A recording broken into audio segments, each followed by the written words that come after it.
My name is Ryan Moore. I'm the VP of Executive Search for North America and EMEA here at Wilson. Built my career 16 years in executive search. The bulk of that has been helping organizations find leadership in a go-to-market capacity. And I'm typically helping organizations that are moving through a growth phase, often working with private equity, as to how do we make sure we've got the right leadership that drives the business forward and puts them in a place to be able to hit their growth pattern. So using agility to become that change maker, or how do you create agility in an organization that may feel somewhat rigid in nature, really comes down to small baby steps. And I think that becomes critical of, let's test a couple things and fail in a particular area that we know is, I don't want to safeguarded, let's call it, where it's not going to do significant damage to the business, but we're able to test particular pieces and move them forward. Are we seeing success? Great. Let's 2x that, or let's 3x that, or let's push it over to this team. And can that also double a number that we're trying to achieve?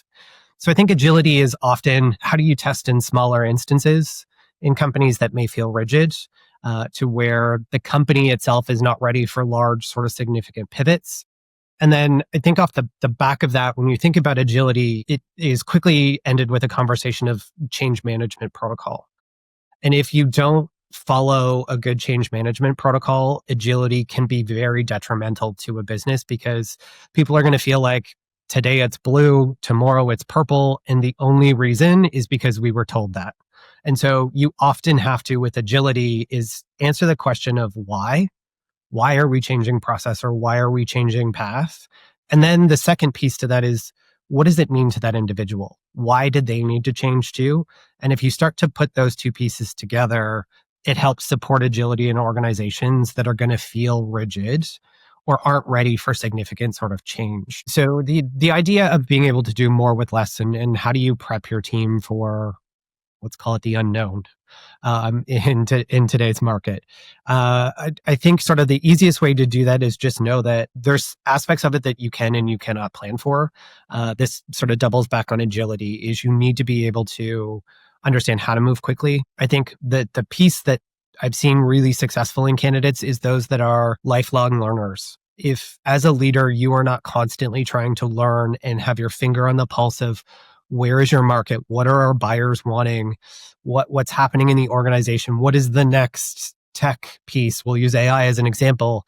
Sort of came out of nowhere, ramped very quickly into the business world. And now the world is trying to figure out, what does it mean? How does it fit into my business? What effect does it have? The leaders who stay ahead of those curves and do learning and are involved in organizations and networking groups that allow them to expose themselves to that sort of thought leadership early are the ones that are better prepared to help their team as it starts to transition into market and move deeper through. Not all leaders are created equally.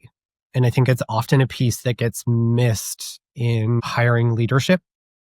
And it's one of the pieces that I've often had discussions with business leaders around, we made this hire, it's not the right person. And when we start to dig in, we realize that it comes back to this idea of not all leaders are created equal. That doesn't mean it's good versus bad. It means they function in a very specific growth pattern of a business. And when you start to pull them out of those and try to put them in a different one, example I'll use is, if you've got a leader that's fantastic at driving sort of the 0 revenue to 15 million, that same leader doesn't often do really well in a $100 million to $250 million organization. And vice versa. I think often we see the vice versa happen of, we're trying to pull somebody out of the very household logo company that is in leadership in a $1 billion organization and asking them to step into an organization that's 75 million. Will that leader succeed? Possibly. There's going to be a massive growth and learning curve there. So just understand that not all leaders are created equal in the context of, it just may not be the right leader for your business where it is in its growth phase. If you're looking for additional information on the Wilson Executive Search services, please check out our website.